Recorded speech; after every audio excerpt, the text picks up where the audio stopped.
welcome back to Bobby's Bucks, and today I wanted to talk about this very cool product, this burner I think everybody should have. You know, I use it for beekeeping, I use it for deer hunting, and I just cook on it. But this is something that you can take with you if you're just going camping, or I just keep it in my shop because I have so many different uses for it.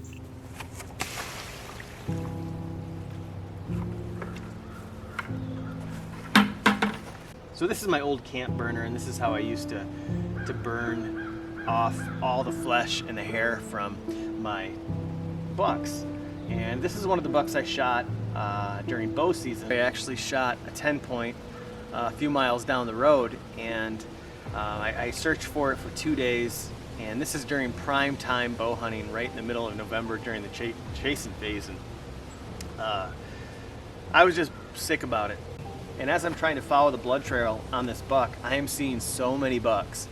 And, you know, I was just sick about it for a day or two, and finally my wife told me, you know, get back out there in the woods and, you know, harvest another deer.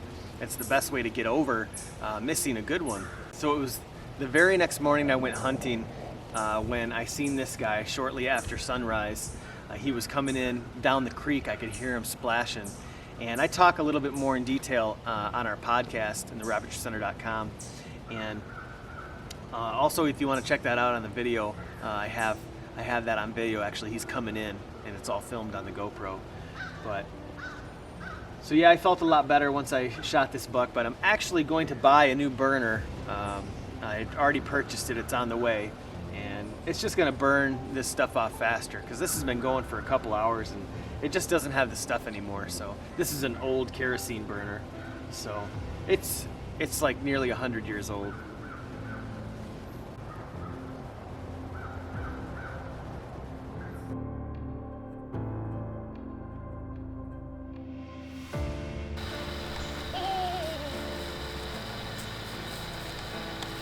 That's hot, son. Okay, what are you doing? No. My son's out here playing with his toys, so you're gonna hear him too. But so I have this buck right now in this burner, and we're just burning a little bit of flesh off the skull, cleaning it up, and we have the antlers taped up so they don't get you know, burnt or discolored.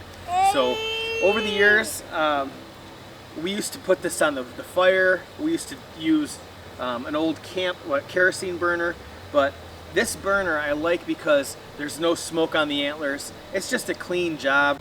Just wanted to share this really cool way to clean up your bucks for all those deer that just didn't quite make the wall. And it's always good to boil these for a little bit so you can. It just makes it easier to clean up the skull. It gets nice and white, and all the fur and everything comes off easily with the blade. So, but what's up, kiddo? Buzz Lightyear? Yeah. To infinity and beyond. Awesome. Right here.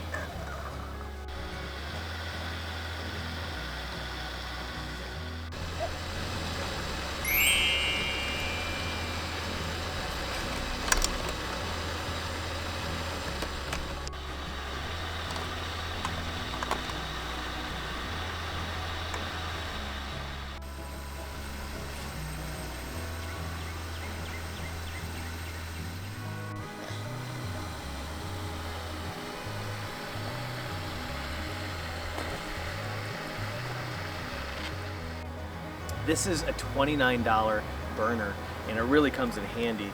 So how we do this is we just simply bury these in the dirt, and the bugs will eat away most of the flesh, where you can just pull the hide and maybe you know, just kind of rinse out whatever may be left. We pulled this out. It's mid-July, so it's been in there about 8 months maybe. So you can just grab a glove and clean this off with a knife, get the last of the flesh out. You can even take this out and put this on a piece of board and work it, or even like a table, and then put it back in the water to let it keep boiling. You know, that's a good system. Also, another thing to think about is to tape up the antlers. I just like to use electric tape. It comes off easily, and because you don't want your antlers getting burned or discolored. So that's what's nice about using this burner, because you don't have to put it over the fire. You know, we did a couple over the fire years ago, just getting the coals down, but what happens is the smoke will stain your antlers. So same thing with, you know, maybe even kerosene, or you're gonna get that smell. Or that's what's so nice about this propane. It's clean and really simple. So, and plus it's portable. You can take this little burner anywhere. So you can use a little propane tank, or you can use the big propane tank. But really simple. You know, the bugs do most of the work. I just simply, you know, rinse anything out that's left, pull the last of the fur off, and I'll boil this for maybe an hour or two, and then it will be all set. So.